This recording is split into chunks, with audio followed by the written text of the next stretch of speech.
Hey, welcome to today. Today we're going to keep developing our PDF invoice program which creates PDF invoices. So far we created PDF documents which contain this information, but today we're going to add all that content to our PDF files. So I'll give you more details in the next video.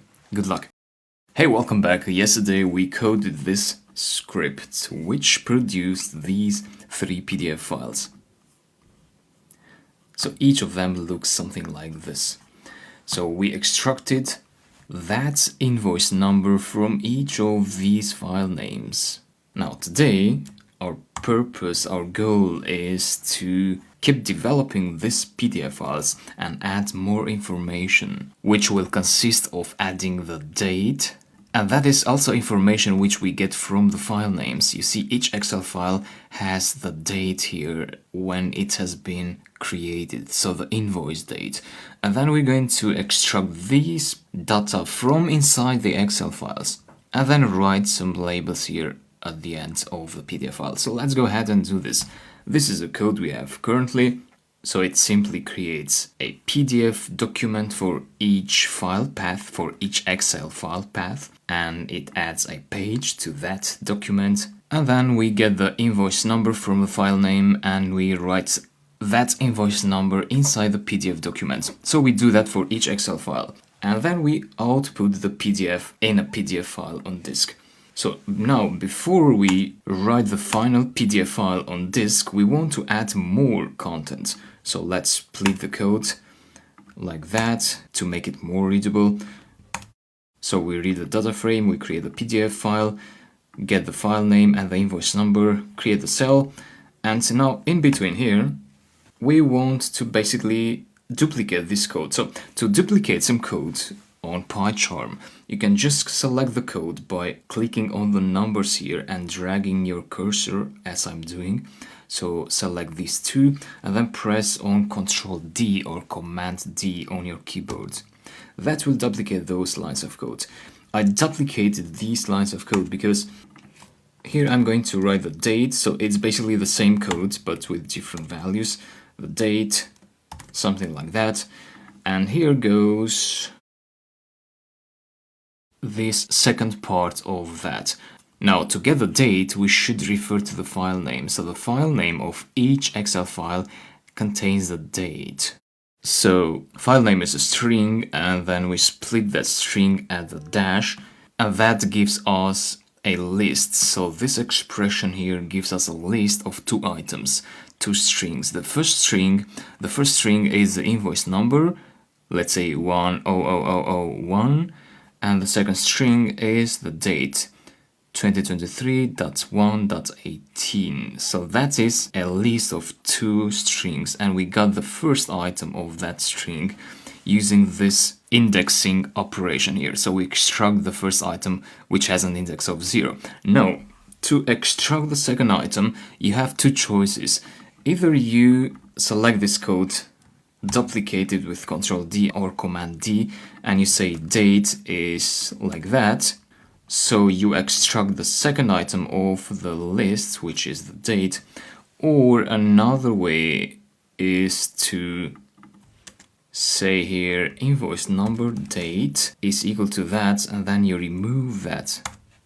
And what happens is this. So let's suppose that file name is 11, something like that, I'm just guessing. And when you say file name.split at that, you get that, right? Now, if you say file name invoice number and date is equal to that, then invoice number will get the first item of that list and date will get the second item of that list. So automatically Python distributes the values of the list to each of these variables. And I do prefer this second method here, so I'm going to leave it like that. With just 1 line of code, you store 2 values in each variable. So we go here and now invoice number is changed to date. Yeah, so we have these 2 lines and we have these 2 lines as well. And and let me remove those lines, run to see what we've got so far, and let's check one of the PDF files. Yeah, so here is the date, here is the invoice number, but we need an ln of 1 in the invoice line. So that indicates that a break line should be created so that the next cell is added to a new line. So that fixes the issue here. Next, we need to add this table. So the data for that table are stored inside each of the Excel files. And that's it for this video. Let's commit the changes. So we change the PDF files and the main.py file. So that is the 26th, and we added a date, an invoice date, to be more specific. Commit, and that's it. Let's continue in the next video with more code. See you. Hey, in the previous video we added the date here, which corresponds to that piece of code. Now next we need to add the table with data. So we need to dig inside the Excel files. So how do we read these Excel files? Can you guess the code? So can you try to write something here, perhaps, before I do it? Well, the idea now is that we need to read the Excel files to get a data frame out of each Excel file, and we've already done that in here. So you could do that in there, or you can just cut it and place it in here. So either way is the same, but I'd prefer to have the code in here since we don't need the data frame up to this point. Therefore, I'll read it here.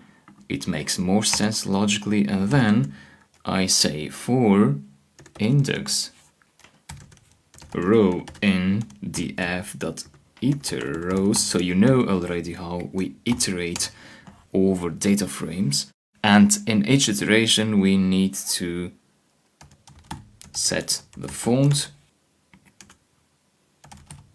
perhaps set a text color, and then add a cell. So let's set the font to something like Times at a size of 10.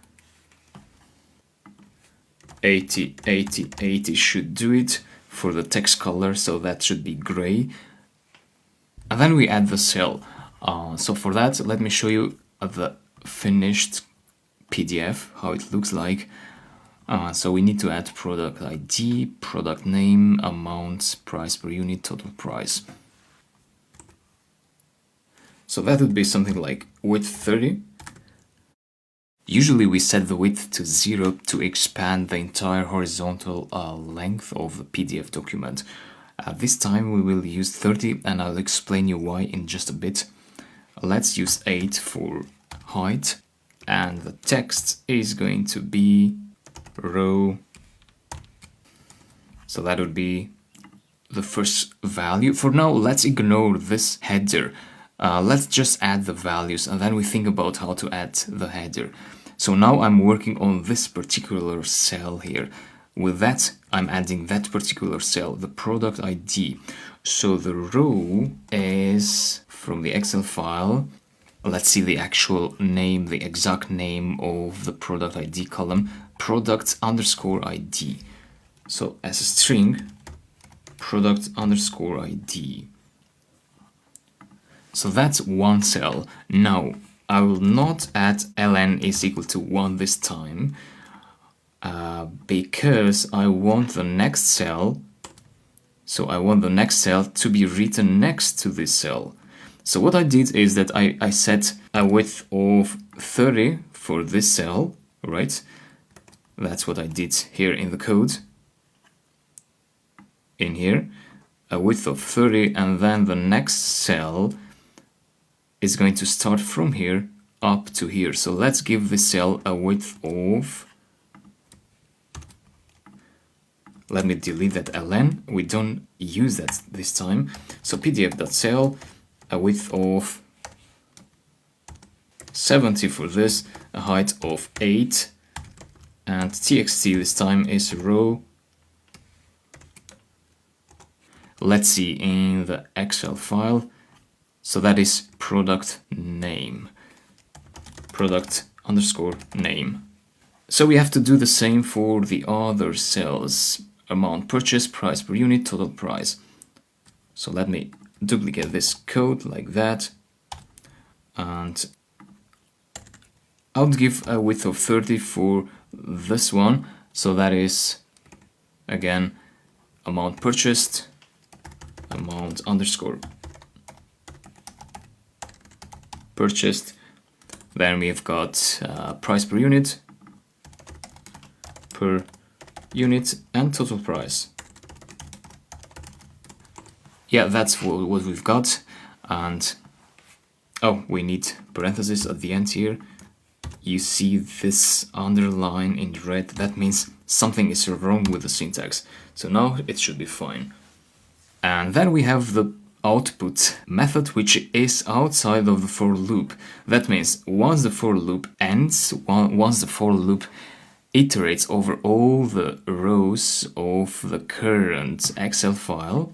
So we're working on the first Excel file in the master for loop, and then in that Excel file we iterate over the rows. Once all the rows of the Excel file are exhausted, then we output the PDF file. So let's run this and see what we've got so far. Perhaps an error. Int object has no attribute replace. Now this is a tricky error for beginners, so perhaps you might have a hard time to fix this, and in that case a good idea is to Google this error. So let me demonstrate you how I would search for this error like that, and then you want to mention the FPDF library so you get more accurate results. Now I do know the cause of this error, but I'm just trying to show you what's the actual problem. So now this post here is not actually about FPDF, but it's about another library. And the idea is that we can get some clue here. So this error is pointing to an issue which tells you that you're using an integer, but you should be using a string. You see in single quotes here, so the 0 should be changed to a string. So that could give us some clue, and perhaps you could search, you could check out the other results as well. But what I'm trying to say is that this row product ID value gives us an integer, but the PDF library FPDF expects a string here as the value of the txt argument. So the solution here is to convert this into a string. Not only that, but all the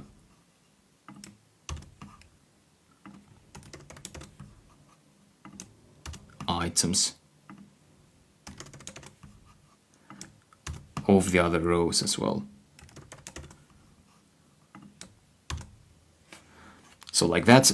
Be careful with the parentheses. So this is inside the round parentheses of the str class, you see. And let's execute again. No error this time. Let's check one of the values, and yeah, that's what we've got. So the table is next to date.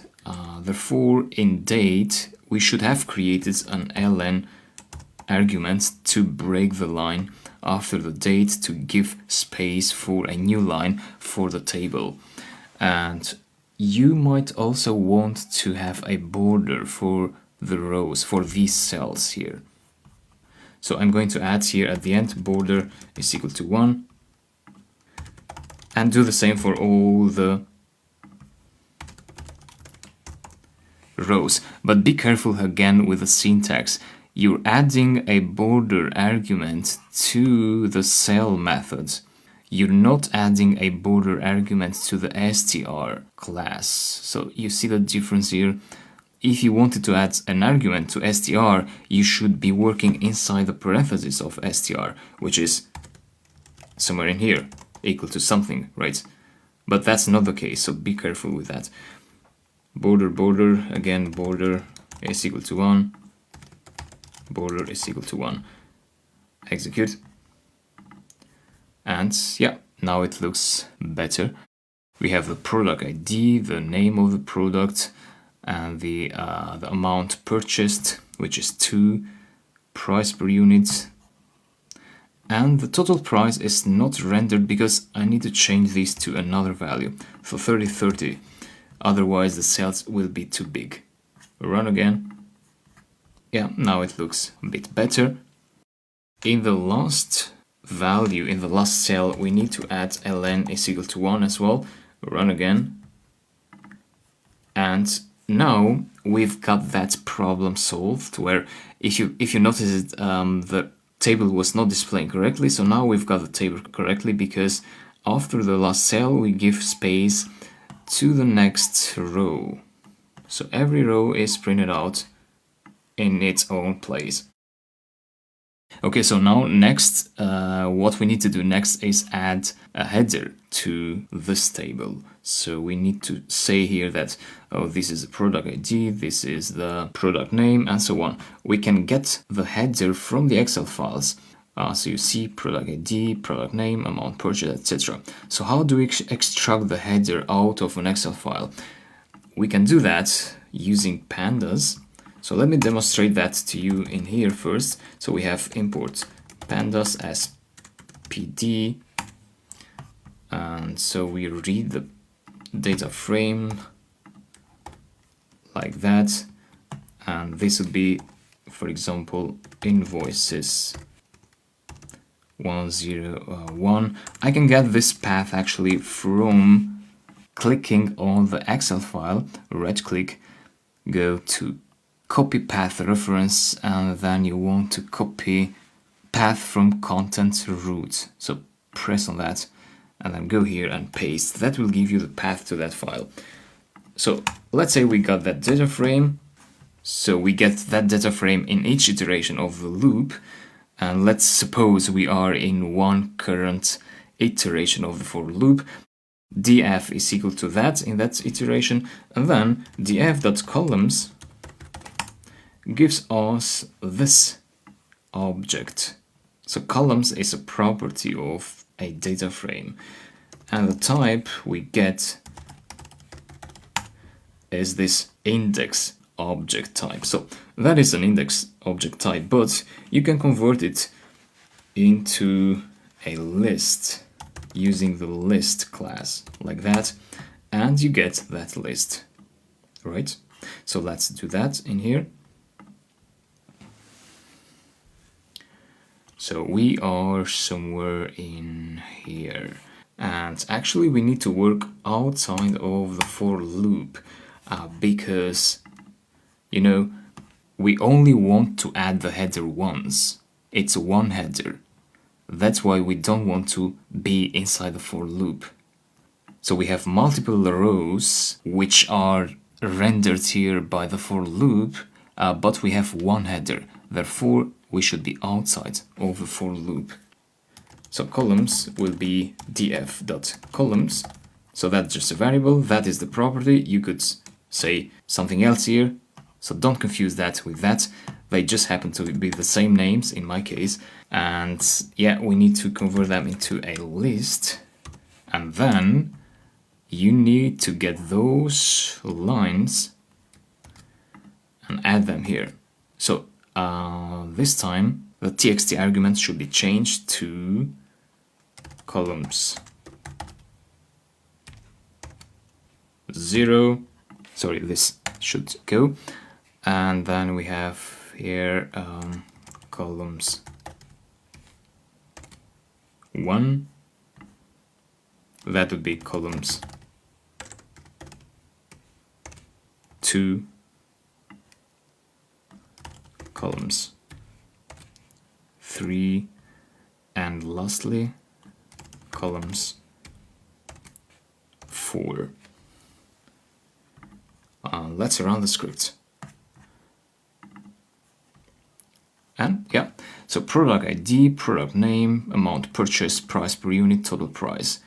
We could make an improvement here and remove these underscores. So can you guess how we can remove these underscores? So we are here, right? So let's add a comment, add a header. And here in the for loop, we add rows to the table. So we add a header and then we add rows. So can you guess how we could remove the underscores? Well, I would say we could use a list comprehension actually. So if you go to the Python console again, and you could say, so columns is equal to list df.columns, right? Columns is a list, and you could update that variable by saying columns is equal to item.replace the underscore with a space. So instead of the underscore, we will add a space between product and ID and between each other names in here.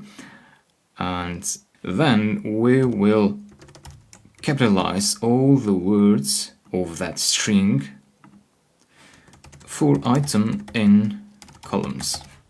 Execute, and columns now is this. So that's how you do it. So that is the equivalent of doing, for example, product ID dot replace underscore space. So that will give you the product ID but with the space instead of the underscore. And by adding the title there, we get product ID. That's the idea. So let's get that list comprehension and add it in here. And actually, you don't need to convert this into a list. You can just iterate over the columns index object. You remember I explained you that df.columns is an index, and you can iterate. This is an iterable object, just like lists. You can iterate over that index object. So you don't need to convert it into a list because that would be unnecessary. Yeah, that's it. Let's run. Check the PDF file, and there we go. Product ID, product name, amount purchased, etc. Lastly, I will just give a style to bold to those headers. Execute again, and that concludes the video for today. Let's commit the changes we did. So that was add a table. Yeah, thanks for following. See you later. Hey, welcome to the last video of this app. In the previous video, we constructed this PDF file. In this video, we will go from this PDF to this PDF. So we will add this last row here, which contains the total price of all the products, and then we will add these other two lines. So we have this sentence, which mentions the total price again, and we also have this line where we have this company name and the logo of the company. So you learn how to add images to PDF documents. Let's do this.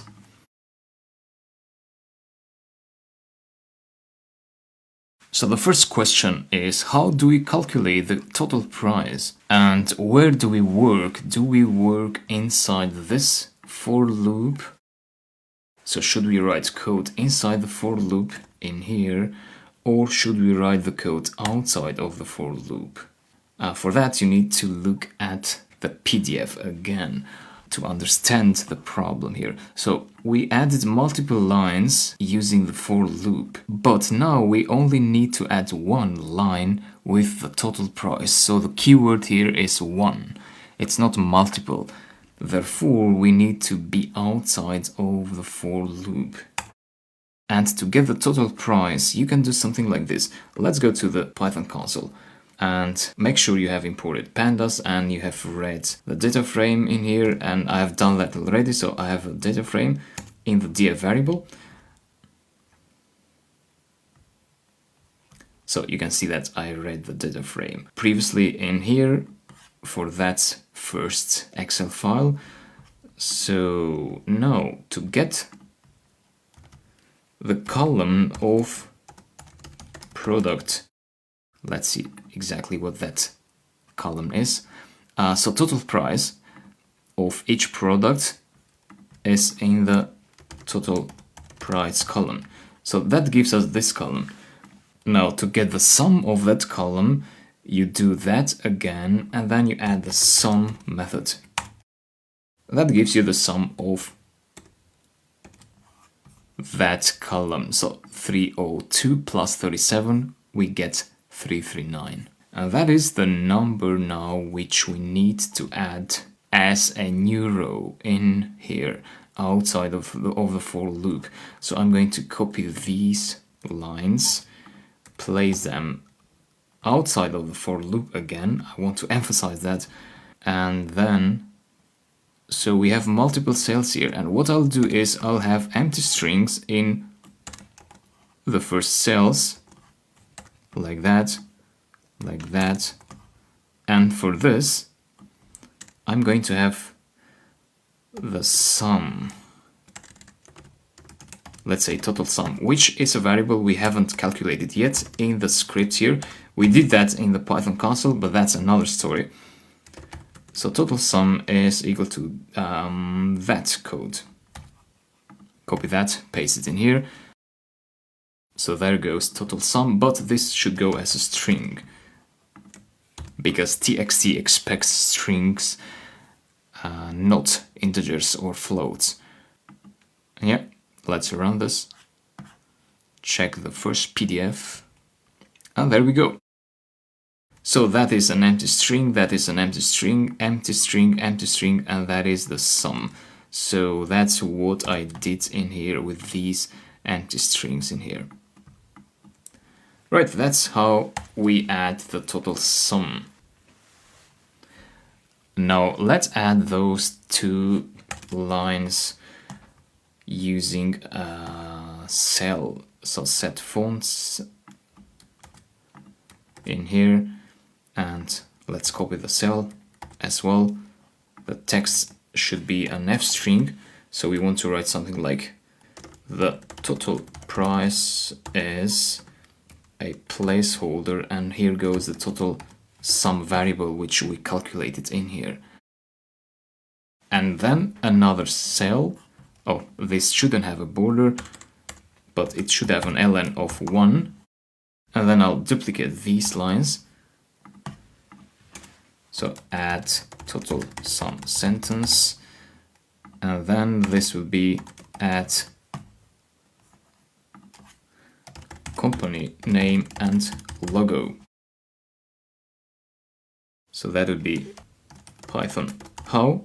And next to Python how, we want the image, the logo. So I'll remove the break line because they have to be next to each other. So next to this should be pdf.image, and image gets as input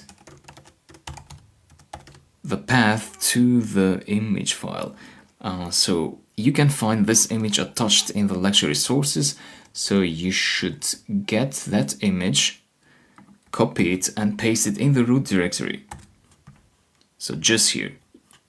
You may want to add it to Git, so make sure this is green color, as in my case. If it's red, you should click here, go to Git and add it to the repository. So make sure the name corresponds to that name, pythonhow.png, pythonhow.png, and give it a width of 10 should be good. Otherwise, the image might be bigger or smaller. So run this. Open one of the files, and yeah, there we go. To make the image closer to PythonHow, you can do some changes in here. You can set the font of the company name to something bigger, make it 25 as the width of the company name. Maybe change the style to bold for this. And also for the sentence, style is equal to bold. And yeah, I'll run again. Open the first PDF, and that looks okay, yeah. So you can tweak these fonts further if you like, but I'll just leave it here as it is. I think we did a great job with this program. So that's the final code. Let's commit the changes. So that's the files we changed. Day 26, and we added a header, we added the total price as well, company, and logo. Commit. And thanks a lot for following. This was quite a long program to write, but I hope that this cleared up your doubts about for loops especially, and it should have given you more practical skills and a deeper understanding of Python. We still have a lot to go, lots of interesting programs, so keep it up and I'll see you in the next videos. See you. Hi, in today's exercise we produced this PDF with Python. Today's task is to continue that same project, but today you want to produce this PDF file. So that's an improvement of that previous PDF file. The difference here is that besides having these titles, we also have the text here. So you should add that text for each page as well. And as you know, I've given you yesterday the text files which contain that text. So those text files. So each of those pieces of text should go to the corresponding page in the PDF. So good luck with that. Hi, in this video I'll show you my solution to the exercise, and we've been working with this exercise since yesterday, and all I added today were these lines of code. So 6 lines of code I added for this exercise. So if I run this code, it will produce this output.pdf file. And what my code does here is that it opens each of the files. You see we are inside the for loop. So we open each of the files using this with context manager with that open function, and we read the content of the file using the read method. So content will contain a string. Then we set the font for the next cell we want to add, and then we use a multicell because this is multiline text. It expands across multiple lines. So the width of that is going to be 0, which means that the multicell will expand the entire width of the PDF document. So from here up to the end of the PDF document, and the height I place it as 6. So that is the height of the cell. Now this is one cell of the multi-cell object, that's a second cell, and so on. So the height of each cell of this cell, for example, is 6. And the size of the text is 12. So you perhaps have different values, and that's fine. And then we have the txt argument, which contains the contents variable as a value. So the text will be written in this multicell. And same goes for all the pages. So that is my solution. You're doing a great job, so let's do some more videos. See you next. You can't be a good programmer until you have learned how to use a debugger. So in this video you will learn how to use a debugger, and that will make you a better programmer. Let's start by writing a very small program. For example, we have some text, I love sun, and we have a word variable, love, and now we want to calculate the frequency of that word used in this text. For that, we would first want to get the list of words for this string. So this is string, but we want to convert it into a list of strings so that each item, each word is separated. For that, we need to use text.split. Sometimes we may make errors in the code, typos or other things, and we don't know until we run the program. So let's continue. Then we want to calculate how many times the word love occurs in the text, in this text. So for that we need to use text.count, and we enter the word variable. Sometimes we may use some quotes which shouldn't be used there, but we'll fix that using a debugger. Finally, the frequency would be equal to count divided by the length of the words list. So this is a list. Remember, what we get from words is something like this, right? When we use the split method, we get a list, so with 3 items. Therefore, we say, let's say 1.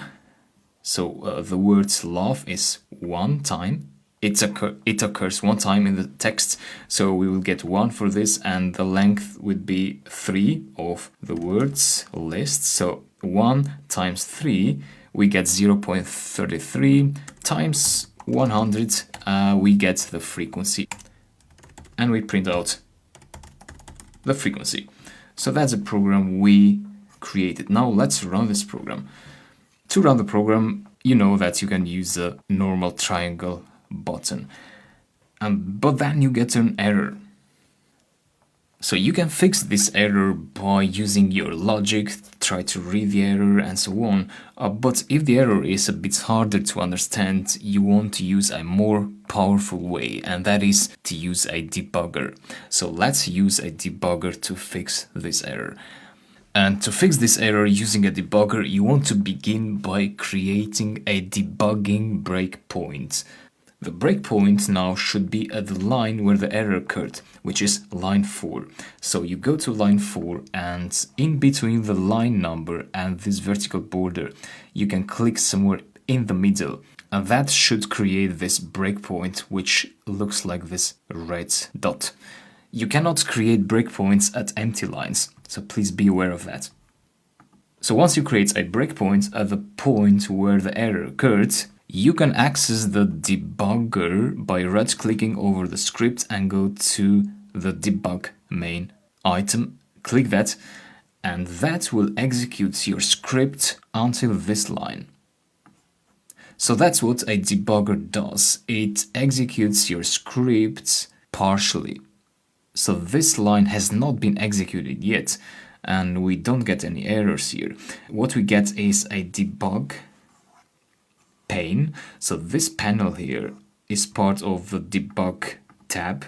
So you can click that to display and hide it.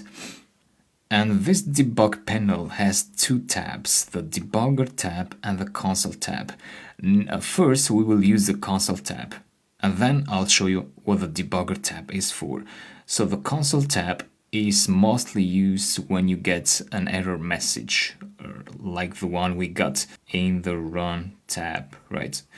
So we break the script at the error line, and then we go to the console, and in the console now we try to experiment with this line. So first thing I would like to do is execute that line, and of course you would get the same error, because what we're doing now is that the execution has frozen at this point, so we have access to the variables, to the text variable, to the word variable. For example, text is the text and words is the word, love in this case.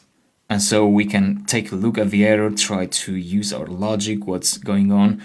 So as you can imagine, debugging is not an exact science. Still, you have to do the work as a programmer. The debugger is just a helper, it doesn't fix your code.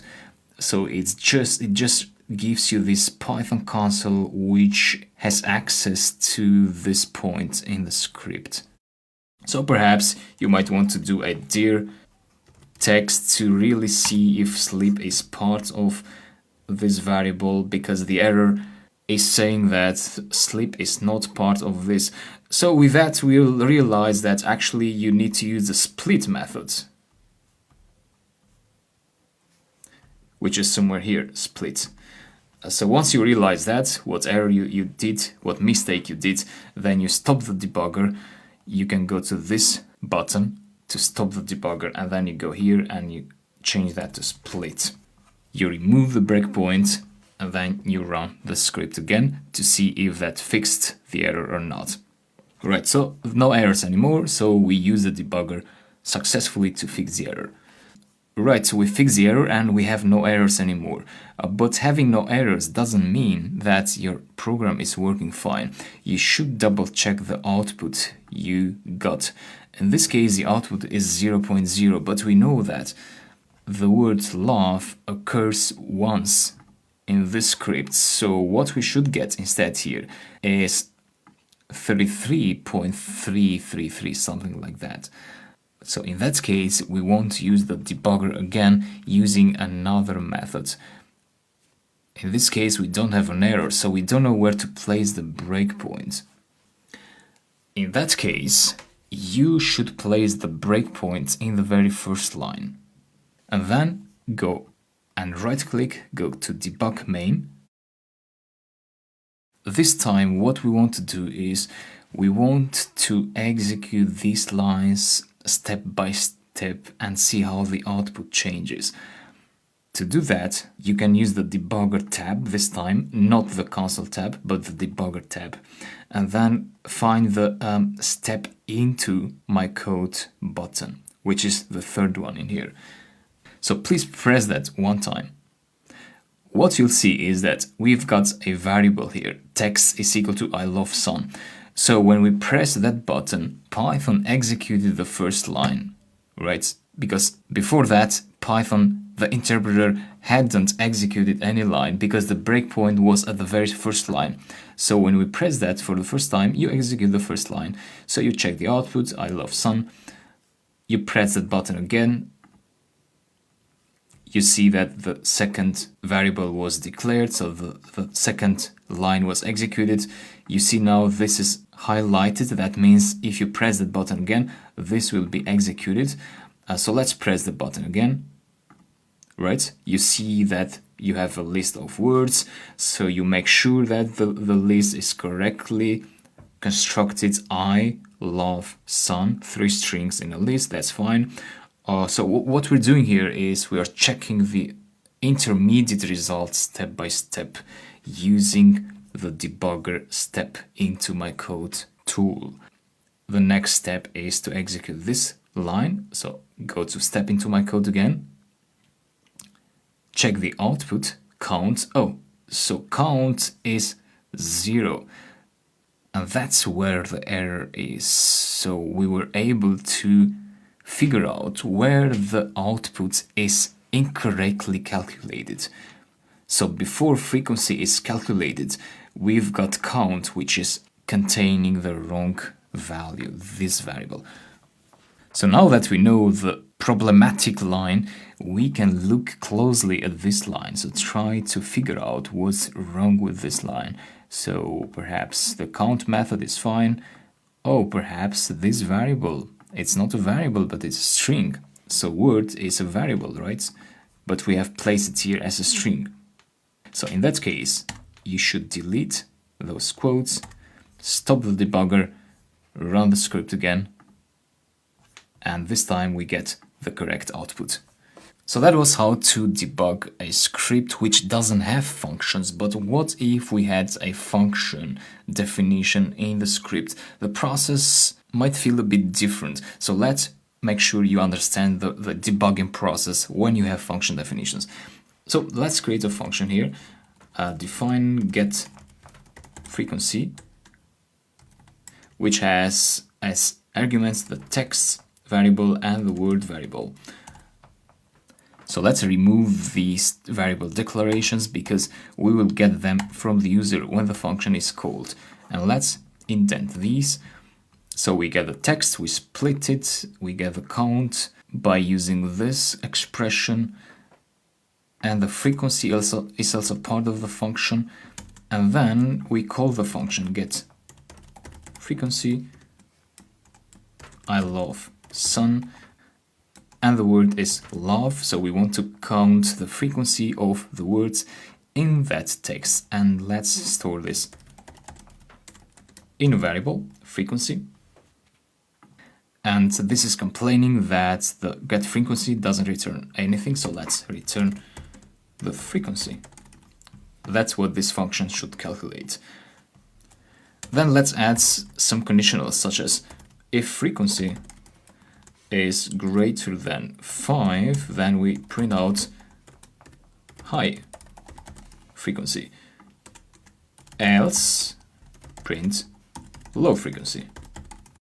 So what if we had the same mistakes in here? So instead of split, we would have sleep, and instead of words, we would have the string word. If we execute this function now, this time we get two lines which are problematic. So this line here, line 8, and also line 2. Now the line which has the problem is indicated here in the last part of the message. In my case, it's line 2 that has a problem. So you should go to line 2, which is in here, and you should place a breakpoint in that line. Then go to right click and debug main. Then again you want to go to console. So the console now has access to the variables inside the function. For example, the text variable, the word variable. However, note that it doesn't have access to the frequency variable yet, because we have placed a breakpoint at this line. So that means the debugger executed the first line, so you have access to text and word, but the debugger has not yet executed this line or that line.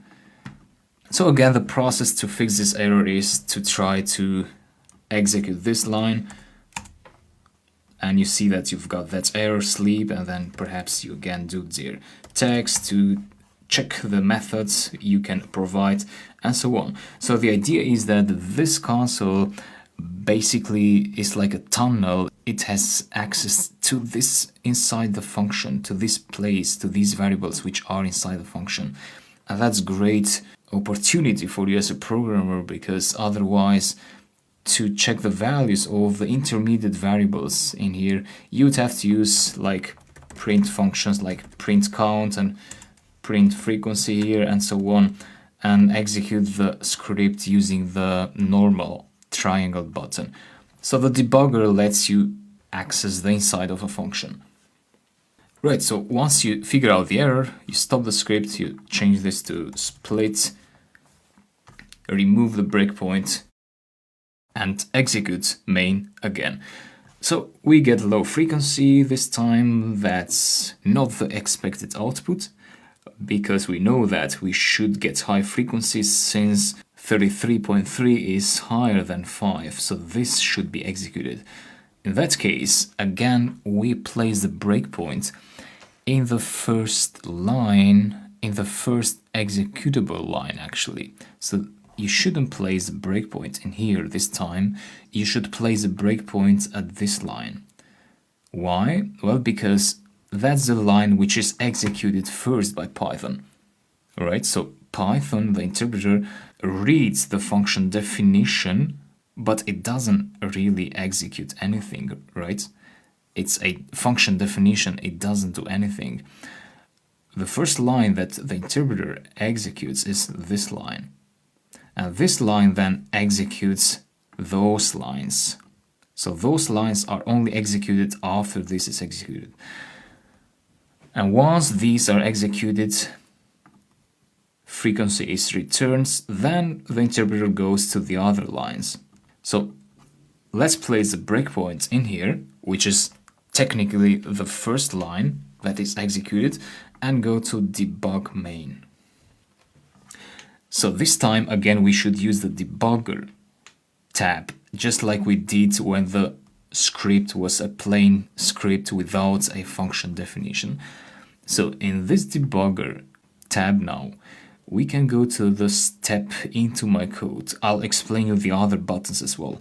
So with step into my code, you execute that once, and now you see that this line was executed, and the next line that was executed after that was this line, right?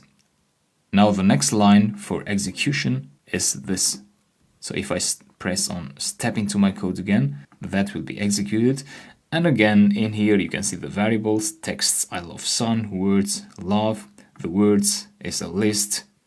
So we are inside the function now. The scope is displaying the variables of the function. But here on the left, you have also this other scope, the module scope, where you'll see the global variables which are outside of the function. In this case, it could be the frequency variable.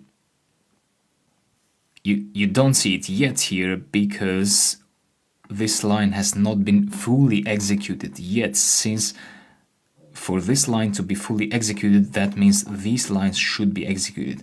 But we're still working on that. So let's go to the get frequency scope in here. And again, we want to press step into my code. So count was executed. We see count here. It's 0. So in that case, we should be able, as a programmer, to say that, oh, count is not really 0. So we should look into this code and see what's going on here. Of course, you can always use the console, right? So you can get that line and execute it here and check the count. So it's 0. So you have the same value of the variable as in here. So you should think about this line and try to figure out that, oh, we should remove those quotes from there. And so at that point, you stop the script, you right-click, execute again, and you get the correct output this time. Now let me show you the other buttons in the debugger tool. So let's place the breakpoint at this line 8, and this time I'd also like to create another variable here. Message is equal to hello, just a variable. And print out the message variable at the end of the script. Let's debug. So this line is about to be executed now, where the breakpoint is. So if you go to step into my code, that will go inside the function again. Now, if you go to module, to the scope, to the global scope of the module, you'll see the message variable. So that one here. And inside the get frequency scope, you have the variables of this function. Of course, you can use again step into my code to go over the variables. Now let's stop this. Right click again, go to debug main. What happens if you use step over? So please press on step over with the breakpoints at line 10 in the frequency variable. Step over. What will happen this time is that you don't go into your code, you don't go inside functions, but you ignore those stations. So to say, you skip those stations. They are executed, these lines were executed actually, but the debugger doesn't stop at those lines. It just passes over them, executes them quickly, and goes to the next line in the global scope of the script. So in this case, it's about to execute this line. So we got the variable value for frequency. You can also see these variables on the right here. So the value is 33.333. And if you go to step over again, it goes to the next line, print, step over, it goes to this line. It didn't go to these lines because frequency was higher than 5, right? So it executed high frequency and it ignores else, of course, because frequency was not less than 5. So now it's about to execute print message, press that again, and when you get this process finished, that means the debugger executed all the lines and it successfully stopped. So that was how to use the step over tool. Let's try the other buttons. The button you want to use the most of the time is step into my code. Anyway, it's good to know the other buttons. So step over is what we used. Let's try step into. Press step into. It goes again to the function definition. Press it again. It goes to that again.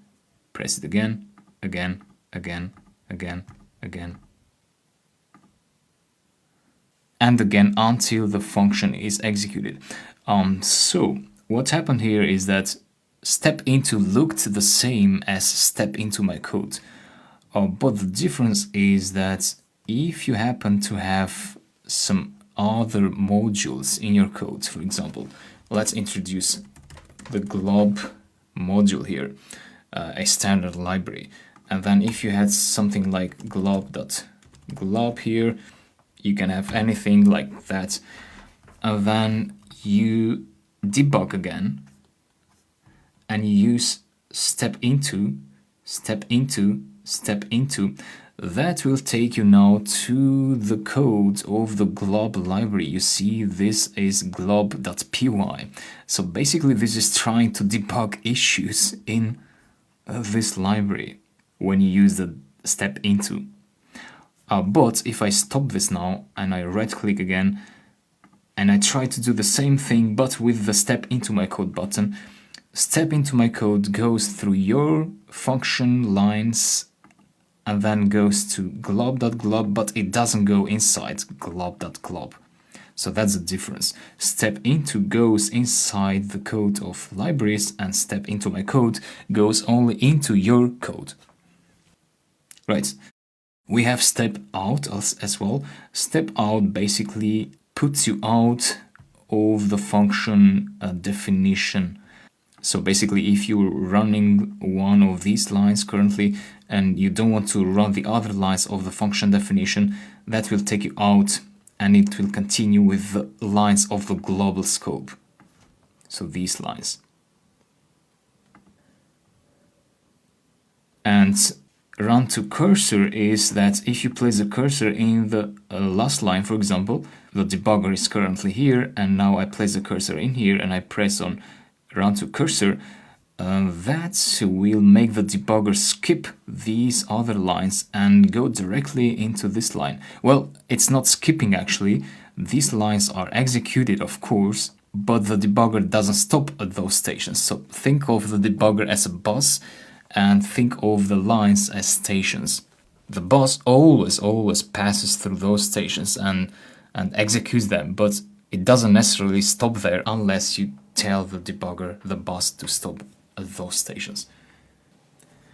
So that's what these buttons are about. And that was about debugging. So the most important thing to remember is that you should play with the console when you have an error, which shows in the command line, and you should play with the debugger buttons here when you don't have an error but you want to check the intermediate result of your code to understand where the output is incorrectly calculated. With that, thanks for following this, and I'll see you later.